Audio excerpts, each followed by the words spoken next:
ar Allāha žēlsirdīgā žēlojošā vārdu, lai miers un svētība ir par labāko no sūtītajiem, viņa ģimeni un visiem viņa biedriem.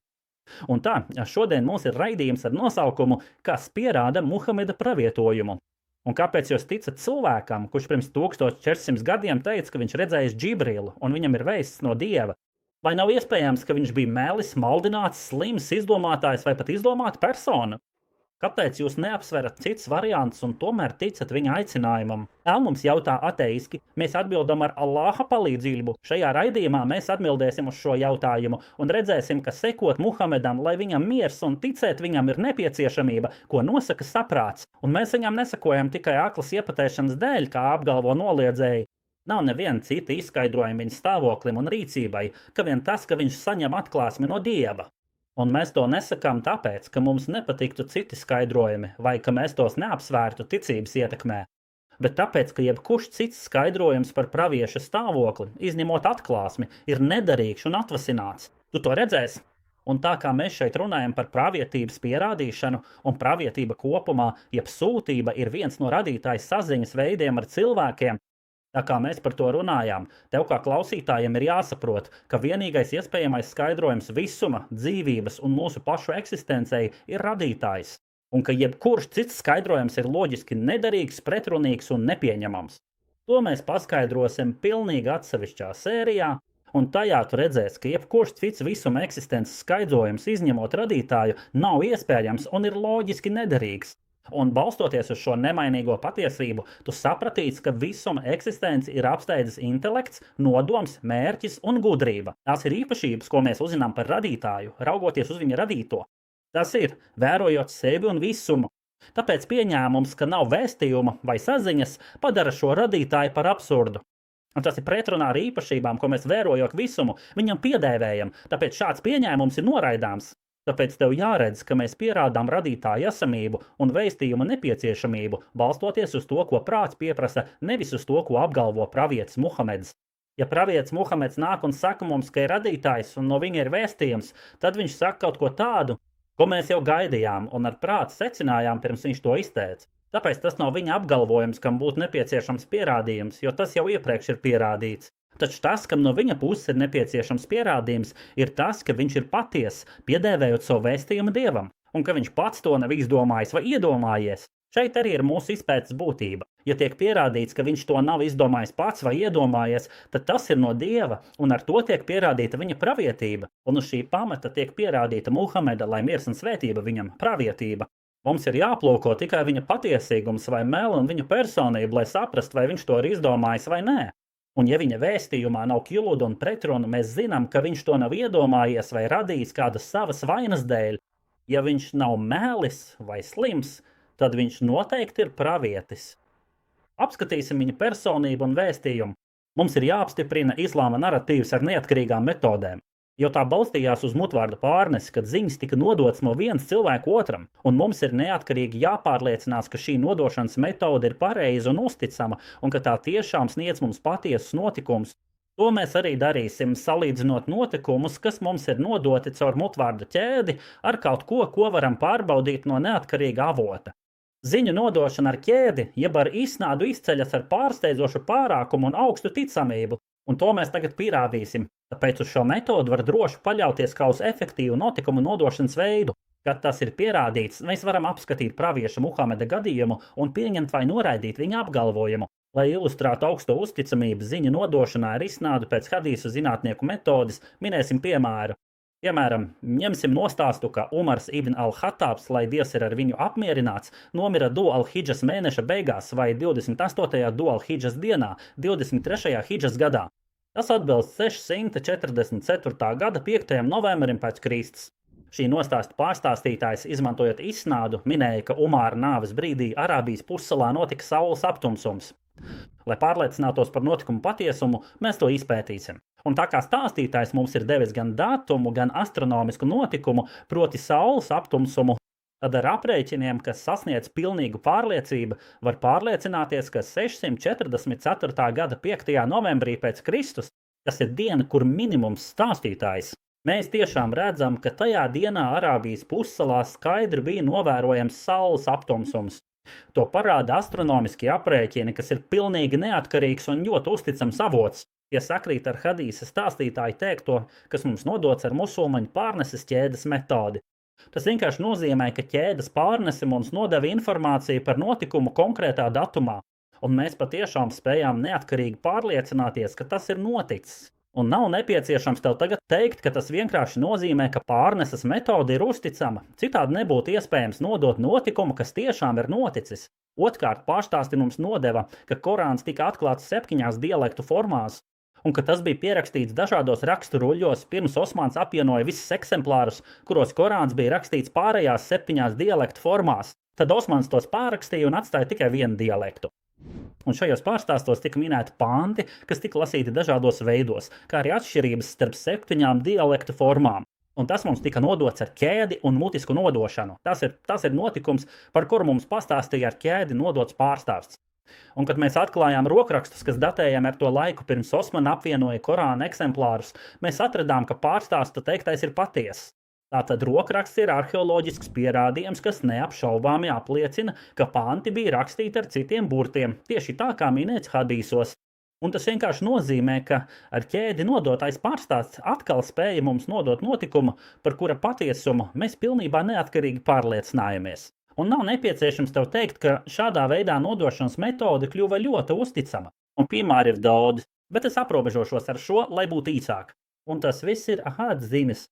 Iedomājies, cik precīzi musulmaņi nodod notikumus pat savās ahād hadīsās. Kā tad ar mutavāti ir hadīsāra? Mēs pierādījām ar ķēdi nodotās ziņas precizitāti ar 3. metodi, kas nav saistīta ne ar musulmaņiem, ne viņu grāmatām, tādējādi apstiprinot viņu pārstāstus. Nemaz nerunājot par to, ka nodošana ar ķēdi pati par sevi ir uzticama metode, jo par šīm personām ir rakstīts. Ir pat veselas grāmatas, kas stāsta par katru pārstāstītāju ķēdē, norāda viņa izcelsmi, apraksta viņa dzīves aspektus un pilsētas. Tomēr es izvairījos to izmantot, lai arguments nāk no ārpuses. Taču pat, ja es izmantotu hadīsu zinātni un pašas ķēdes kā pierādījumu, tas būtu pieņemami. Tādējādi mēs varam pārliecināties par pārstāsta precizitāti un to, ka tas, kas mums tiek nodots, ir ļoti ticams. Tas nostiprina visu islāma naratīvu kopumā. Pēc tam mēs ar pārliecību skatāmies uz pravieša Muhameda dzīvi, lai redzētu, vai viņš ir patiess vai tomēr mels. Ir vērts pieminēt, ka man ir vesela epizode ar nosaukumu Vai ir šaubas par Allāha sūtni. Tāpēc noskaties to, lai uzzinātu vairāk, jo tajā es apskatīju, ka pravietis Muhameds vispār nevarēja iegūt nevienu no tām zināšanām, ko viņš minēja Korānā un Sunnā, jo viņš bija analfabēts, nelasīja, nerakstīja, un Korāns pats izmantoja šo argumentu pret elku pielūdzējiem sakot, un tu pirms tam nelasi nevienu grāmatu, nedz arī rakstīto ar savu labo roku. Citādi tie, kas izplaka nepatiesību, būtu šaubījušies. Ja tas tā patiešām nebūtu, viņš nevarētu izmantot šo argumentu. Un tas, kurš neprot ne lasīt, ne rakstīt, nevarētu apgūt Ķīnas, Finas, Indijas un seno eģiptiešu zināšanas, izveidot likuma sistēmu, dibināt valsti, atnest citus tautas stāstus, to mācības un likumus. Pat izglītotākie no Kureišas nespēja to paveikt, un neviens no visiem arābiem ar visu viņu varenību un daudzveidību no Jemenas līdz Šamam to nespēja. Kā gan ganāmpulka gans, kurš ir analfabēts, varētu to paveikt? Arābi un viņu radītais, kas ir tavā priekšā, nekad nav radījuši neko līdzīgu Korānam pirms pravieša, lai viņam miers. Un analfabētisms šeit pats par sevi nav arguments, es to pieminēju tikai, lai vēl vairāk uzsvērtu izaicinājumu. Pat kureišu rakstīt pratēji nespēja līdzināties Korānam. Ne visi arābu zinātnieki un gudrie spēja ar to sacensties. Tātad pat ja pravietis būtu pratis lasīt un rakstīt, viņš nespētu radīt neko līdzīgu Korānam, tad kā gan viņš to varētu, būdams analfabēts, kurš neprata ne lasīt, ne rakstīt? Ja kāds teiktu, nav nepieciešams lasīt un rakstīt, pietiek ar to, ka viņi māca kāda cilvēku grupa viltīgi, daļrunīgi un zinoši ļaudis, kuri tādējādi radīja kaut ko līdzīgu Korānam un pravietis no viņiem zog, klausoties, tad mēs jautājam, no kā tieši? Un kas ir šie cilvēki? Ja viņi tiešām kāds mācīja un pravietis no viņa klausījās, tad šis skolotājs noteikti zinātu, ka Muhameds ir melis un nav pravietis, tad kāpēc viņš 20 gadus viņu slepeni mācītu? Tātad tas būtu vai nu naudas dēļ, bet pravietis bija nabaks un viņam nebija nekā ko dot, vai arī goda un amata dēļ. Un pravietis bija viens, vājš un nevarēja pats sev neko nodrošināt, kur nu vēl dot citiem. Un kāpēc šī grupa nekad iepriekš nebija mācījusi nevienu citu, ka tikai pravieti? Vai viņi bija īpaši tikai Muhamedā? Veselais saprāts saka, ja šīs zināšanas būtu pieejamas visiem, tad Muhameda aicinājums būtu izgāzies. Un Korāns pats izaicināja, sakot, tās ir no apslēptajām ziņām, ko mēs tev atklājam. Tu tās nezināji, ne tu, ne tava tauta pirms šī. Tāpēc esi pacietīgs, jo gala iznākums pieder dievbijīgajiem, ja kāds būtu mācījis kuraišiem tās zināšanas, kas ir Korānā. Un ja šie stāsti viņiem būtu bijuši zināmi un izplatīti, Korāns nevarētu izmantot šādu argumentu. Un viņš nevarētu teikt, tu tās nezināji, ne tu, ne tava tauta pirms šī, jo tad vienkārši būtu atklājies, ka Muhameds ir atklāti melīgs. Viņš apgalvo kaut ko, kas ir pretrunā realitāti. Nav iespējams, ka kāds mirtu par cilvēku, kurš ir acīm redzami melīgs. Tas nozīmē, ka Korāna arguments, ka Kuraiši un viņa apkārtējie nezināja šīs zināšanas un stāstus, tas ir pilnīgi pareizs arguments. Jo, kā jau teicām, ja tas būtu mēli, pravieša aicinājums nemaz nebūtu guvis panākumus, un pravieša gadījumā viņš 13 gadus neguva nekādu labumu no savas sludināšanas. Patiesībā jebkurš, kurš viņam sekoja, tika smagi mocīts un varēja tikt nogalināts. Ja būtu bijusi kāda grupa vai cilvēks, kas mācīja Muhamedu, tad kurēši viņus viegli apklusinātu vai nu nogalinot vai ar naudu. Jo viņi meklēja vairāk nekā ēstu vai jebkurš tic uz zemes kādu vājumu, ar ko atspēkot pravieša aicinājumu. Un pie kā viņi beigās nonāca? Ka šis Korāns ir burvestība. Neticīgie, kad viņam tika atnesta patiesība, teica, šī ir acīmredzama burvestība. Vai zini, kāpēc viņi Korānu sauc par burvestību? Tāpēc, ka tas ir valodiski aprīnojams. Un vēl svarīgāk, viņi nezināja tā izcelsme, tāpēc viņi to piedēvēja džiņiem. Viņi apsūdzēja pravieti, ka pie viņa nākot dēmoni un tie viņam māca šo Korānu. Tāpēc viņš to noliedza, sakot, šo nav nolaiduši dēmoni, tas viņiem nav piemērots un viņi to nespēja. Viņi to teica tāpēc, ka nevarēja atrast nevienu taustām pierādījumu tā izcelsmei. Noskaties arī to epizodus, kur iepriekš norādīju. Tur es izklāstīju visus iespējamos scenārijus par izcelsmi, kas vien var ienākt prātā. Un tu redzēsi, ka tie visi ir neiespējami, jo kurēši, kas bija pravieši ienaidnieki un pretinieki, jo sākotnēji bija vienisprāts. Galu galā viņi vienojās, ka Korāna avots ir pārdabisks. Tādēļ pat pravieši niknākie ienaidnieki atzīst, ka Korāna avots ir pārdabisks, un tie, kas viņu visvairāk ienīda un visaktīvāk cīnījās pret viņa aicinājumu. Iedomājies to, lai Dievs tevi sargā, jo es cilvēku priekšā, kurš viņu visvairāk apmeloja, ienīda un karoja pret viņu. Viņa piedēvēja viņa Korānu pārdabiskam, netaustāmam avotam. Tas nozīmē, ka pravietis runāja patiesību, apgalvojot, ka tas ir pārdabisks. Un šeit pārdabisks nozīmē, ka Korāna avots ir maģisks vai nemateriāls. Taču viņi viņu apmeloja attiecībā uz avotu, proti piedēvēja to nevis dievam, bet teica, ka to nolaiduši dēmoni. Viņi ticēja pravietim par Korāna pārdabiskumu nevis tāpēc, ka viņš tā teica, jo viņi bija vislielākie viņa apmelošanā uz zemes, bet tāpēc, ka viņi bija izmeklējuši visu zemi, meklējot citu izskaidrojumu un neko neatrada. Un lai vēl vairāk sarežģītu lietas apmelojošajiem, pārēsim pie citas tēmas spējas sakārtot vārdus runā. Tā ir talants, nevis kaut kas, ko var iemācīties. Pat ja tu mācītu cilvēku, kuram nav dzejas vai valodas sakārtošanas talanta vai dotības, pat ja tu viņu mācītu 2 tūkstošus gadu, viņš to tāpat neapgūtu. Tas ir labi zināms arī mūsu ikdienā, un pravietis to vispār neprata, tāpēc viņš izmantoja šo argumentu pret elku pielūdzējiem. Tāpēc Korāns par pravieti saka, es taču ilgu laiku esmu dzīvojis jūsu vidū pirms tam, vai tad jūs nedomājat? Jūs mani ļoti labi pazīstat, es jums neesmu svešs jau 40 gadus. Un jūs zināt, ka es neprotu dzēju un nemāku sakārtot vārdus. Pretējā gadījumā tas par mani būtu vienkārši kļūst zināms jūsu vidū. Ja pravietis būtu pratis sakārtot vārdus tik prasmīgi un izcili, kā tas ir Korānā, tas būtu kļūst par viņu zināms jau pirms Korāna atklāsmes. Viņa dzēja vai proza būtu izplatījusies starp arābiem. Viņš dzīvoja starp kuraišiem ne 1 vai 2 dienas, bet 40 gadus, un viņam nebija nekādas spējas sakārtot vārdus. Šī spēja parādījās pēkšņi, kas prasa izskaidrojumu, jo mēs zinām, ka spējas atcerēt pat parastu dzēju prasa talantu, ko nevar iegūt tikai ar mācīšanos. Kā tad ar spēju, kas atmulsināja arābu daļrunīgos? Tā nav vienkārši jebkāda spēja sakārtot vārdus. Tā ir īpaša spēja, kuraiši izvēlējās nevis stāties tai pretī, bet gan uzsākt karu, kurā tiek cirstas galvas. Viņa aprakstīja Korānu kā burvestību un pravieti kā burvi. Tādējādi atzīstot, ka viņa daļrunība pārsniedz viņu iespēju robežas. Šie ir 2 ļoti svarīgi aspekti. Korāna avots un tā valodas struktūra. Lai cik daudz tu par tiem pētītu, tad neatradīs nevienu citu izskaidrojumu kā vien atklāsmi. Ja mēs pievēršamies viņa personībai, tad melis tiecas pēc savas ērtības un baudu palielināšanas, nevis pēc dzīves apgrūtināšanas. Pravietis lūdzās naktīs tik ilgi, ka viņa kājas pietūka. Nav neviena meli, kurš darītu ko tādu un lūgtos par kaut ko, ko pats ir izdomājis un sacerējis.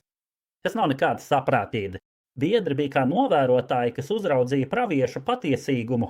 Kā gan kāds cilvēks varētu apmānīt 100 000 cilvēku, kuri viņu uzrauga, un ja viņi būtu atraduši kaut kripatiņu melu, viņi nebūtu miruši viņa aicinājuma dēļ. Kāds gan tas būtu izcils aktieris, kurš izliktos, ka pats sev tic, lūdz, gavē, dodas svētceļojumā, pielūdz, cieš, mirst un cīnās par meliem, kurus pats ir izdomājis. Tas viss ir pilnīgi ārpus saprāta robežām. Vai tad melis pats sev pavēlētu naktī mazgāties ar augstu ūdeni un liekt zem vienu no svarīgākajām cilvēka baudām un vajadzībām miegu? Un viņš saka, celies naktī, izņemot nedaudz. Tas nozīmē pavadi lielāko daļu nakts lūkšanās, neguli, izņemot pavisam nedaudz. Un šis bija pavēle pravietim, un viņš to darīja tik daudz, ka viņa kājas pietūka.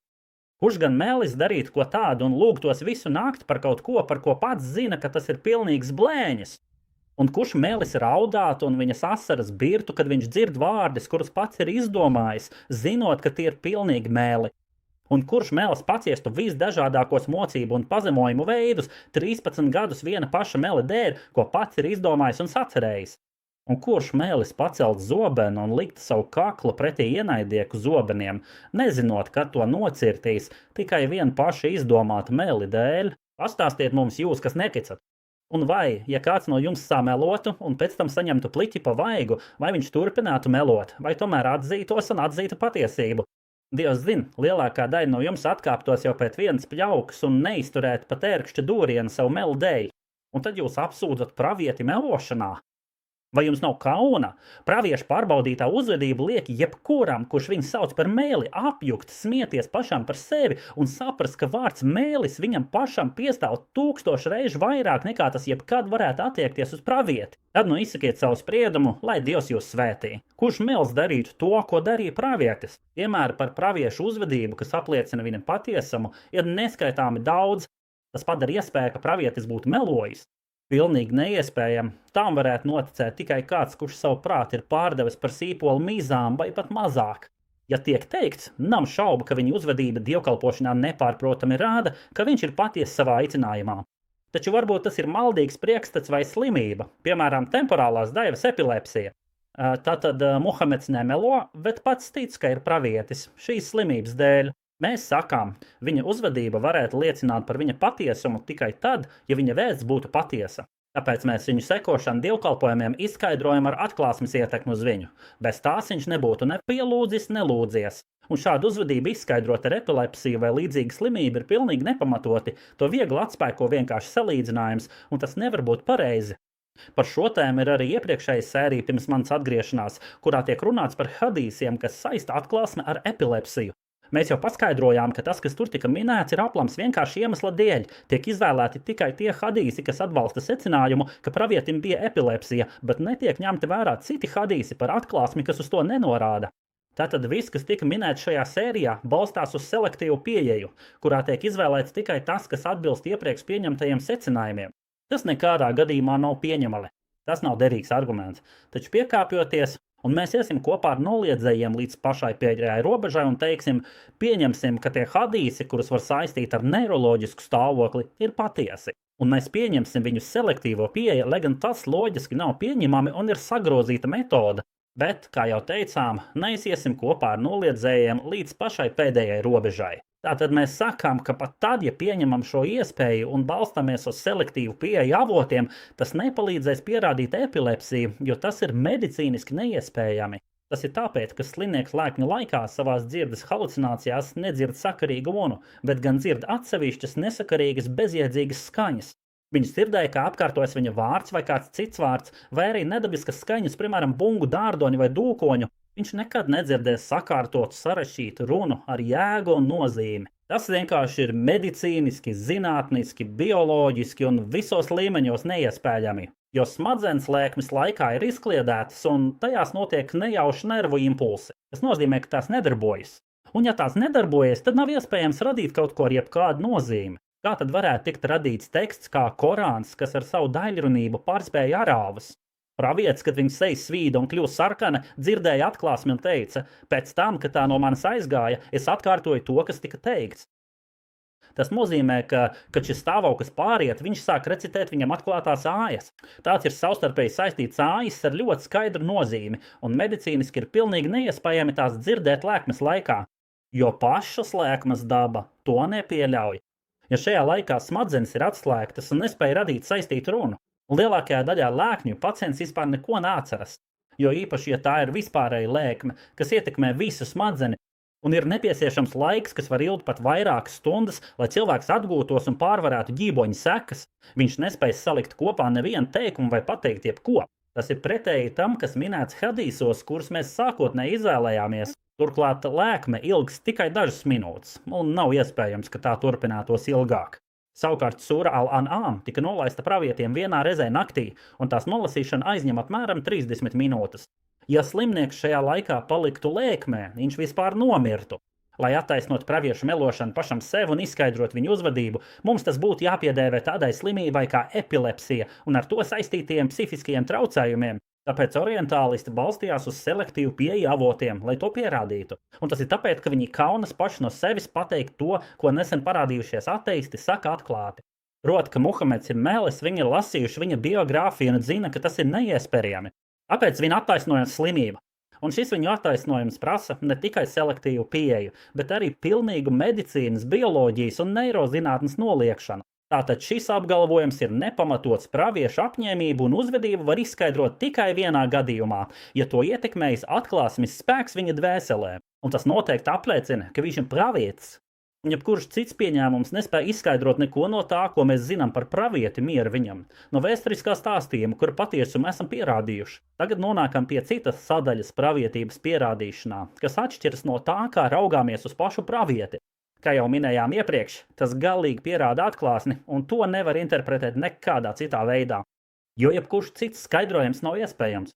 Mēs meklējam apstiprinājumu tam arī pašā vēstulē. Mēs esam izpētījuši pravieša gadījumu, un tagad redzēsim viņa vēstījumu, kas ir brīvs no kļūdām, neatkarīgi no tā, vai tas ir Korānā vai Sunnā.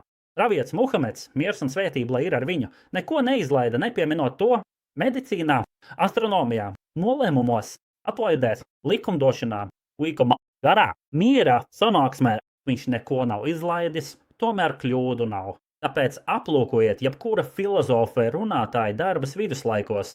Nav neviena teikuma, ko viņš izrunā, kurā nebūtu acīm redzamas kļūdas un nepilnīga uztvere. Bet jūs to neatradīsiet tajā, ko pravietis teica Sunā un ko viņš pārraidīja no Korāna. Pat labākais, ko ateisti izmanto, lai apšaubītu vēstījumu, ir kāda komentētāja teiktājs, kurš kļūdījās interpretējot āju, vai arī viņš sniedza interpretāciju, kas atbild viņa laikmetam. Un ir pavisam skaidrs, ka ājas nozīme ir tālu no viņa teiktā, vai arī tā var nozīmēt citas lietas, kas viņam ir svešas. Tas ir absolūti labākais, kas viņiem ir.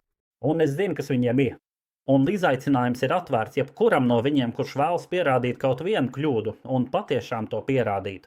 Tas, ka vēstījums ir pilnīgi bez kļūdām, pats par sevi ir brīnums.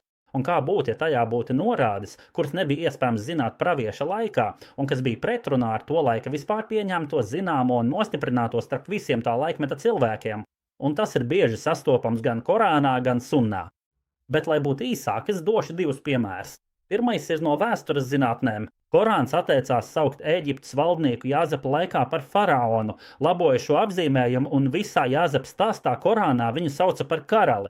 Savukārt Mūzus stāstā tika lietots tituls faraons, un tas ir acīm redzami pretrunā ar Toru, kur abas stāsta gan Mūzus, gan Jāzepa laikā valdnieku sauc par faraonu. Tā arī toreizējo Ēģiptes valdnieku sauc par faraonu. Tu kā noliedzējs varētu jautāt, kas tad tur īpašs, kāda ir šī stāsta būtība, kur tad ir problēma? Problēma tev kā noliedzējiem ir tā, ka tas parāda, ka Korānam piemīt vēsturiska precizitāte, kur tajā laikā nebija iespējams zināt. Šī atšķirība titulos norāda, ka Korāns ļoti labi zina valdnieku dinastijas chronoloģisko secību un atšķir Hiksu valdīšanas periodu, kad tika lietots tituls karalis. Un no jaunākajiem laikiem Ēģiptes civilizācijā, kad valdnieki tieši sauc par ahā, jeb faraonu, Tora pati šo atšķirību neverīts. Arī grieķu zinātnieki, kuri rakstīja par Ēģipti, nekad neatšķīra un vienmēr visos laikos lietoja titulu faraons. Lai gan šis tituls parādījās tikai pašās Ēģiptes civilizācijas beigās. Mēs šo atšķirību uzzinājām tikai pēc tam, kad tika atšifrēti hieroglifu raksti. Ja tas nebūtu noticis, mēs nekad neuzzinātu par valdīšanas secību Ēģiptē. Tātad pēc noliedzēju apgalvojumiem Muhameds it kā pārņem no jūdiem un no Tūras. Ja viņa teiktais būtu patiesa, tad Korānam būtu tieši jāpārņem no Toras, jo, kā viņa apgalvo, tā ir viņa informācijas avots. Un mums būtu jāredz, ka Jusufa laikā tiek vispārināts vārds faraons. Un Korānam būtu jāpieļauj tāda pati vēsturiska kļūda, kāda pieļauj Tora. Taču par nelaimi noliedzējiem tā nenotika tieši otrādi. Tika veikta atšķirība, kas neļauj šaudīties, ka viņš ļoti labi zināja par Ēģiptes vēsturi, ko tajā laikā nezināja visa cilvēce. Un tas noteikti nozīmē, ka runātājs nav Muhameds analfabēts ganu zēns. Viņš pat savu arābu valodu neprat labi lasīt. Kā tad viņš varētu atšifrēt hieroglifu valodas simbolus, kuru rokraksti jau sen bija izzuduši? Šai pretrunā ir tikai viens iespējamais skaidrojums – atklāsme. Un jebkurš cits skaidrojums ir tikai noliedzēja vaimanas un kliedzieni, nekas vairāk. Un vēl kādā citā Korāna vietā ir līdzīga zināšana, kas tajā laikā nebija pieejama. Un Muhamedam pravietim nebija iespējams pie tās nonākt, jo to vispār neviens nezināja. Tā ir, viņš teica, ka pērles rodas upēs. Viņš atšķīra starp saldūdeni, kas ir upes, un sāļūdeni, kas ir jūras. Pēc tam viņš teica, no abiem iznāk pērles un koraļi. Tas ir no upes un jūras. Tāpat viņš teica, un nav vienāda abu jūras, šī ir salda, veldzējoša, viegli dzerama, bet šī ir sāļa, rūgta. Un no abām jūs ēdat svaigu gaļu un iegūstat rotaslietas, ko valkājat. No abām tas ir no upes un jūras.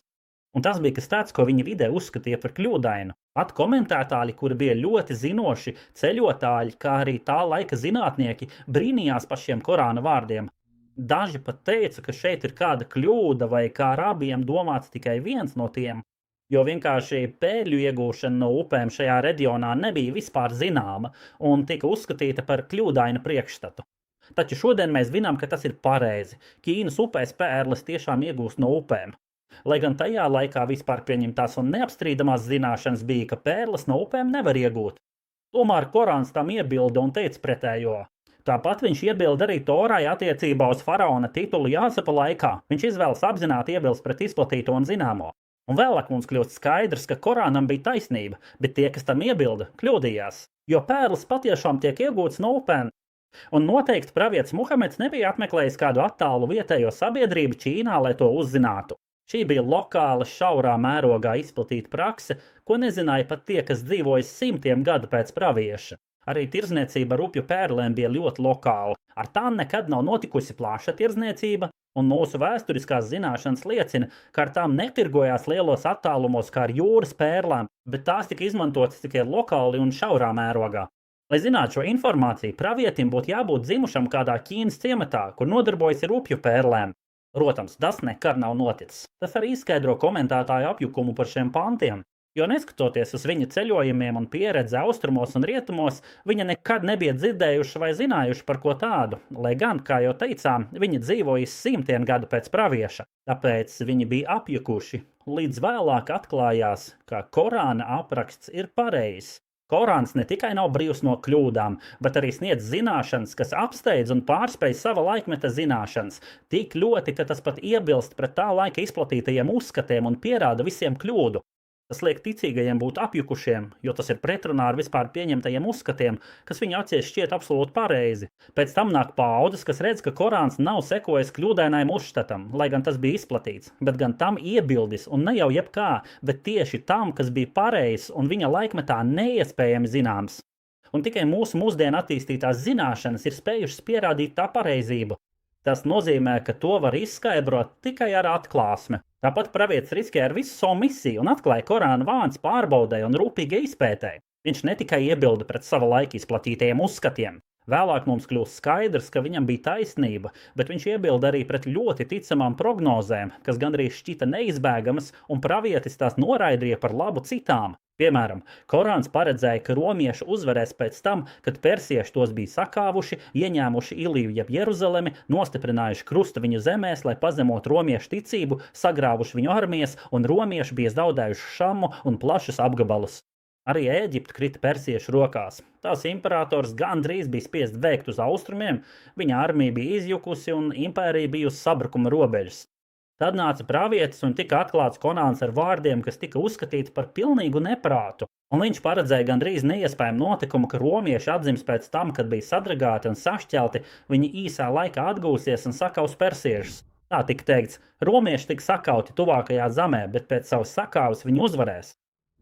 Elgdieva priecājās par šo pantu, jo uzskatīja, ka tas pilnībā izbeigs Muhameda aicinājumu teikt, ka sagrautā, sakautā un sašķeltā romiešu armija sakaus stipro organizēto persiešu armiju, kas bija sagrāvusi romiešu karaspēku, iebrukusi viņa zemēs un iekarojusi svarīgākās pilsētas un apgabals, ir burtiski neprāts un pretēji jebkurai loģikai.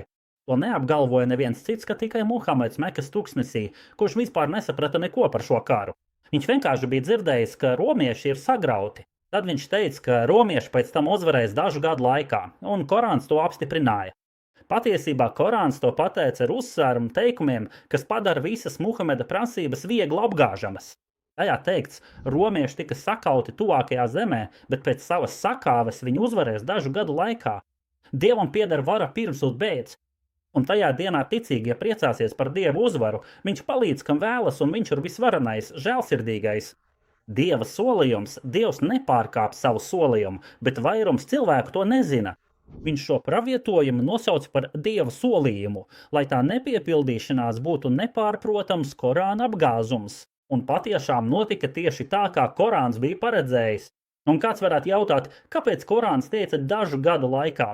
Kāpēc netika noteikts konkrēts laiks? Piemēram, kāpēc netika teikts, ka romieši uzvarēs 628. gadā pēc Kristus, vai arī konkrētā gadā, vai arī 8. gadā pēc sakāras?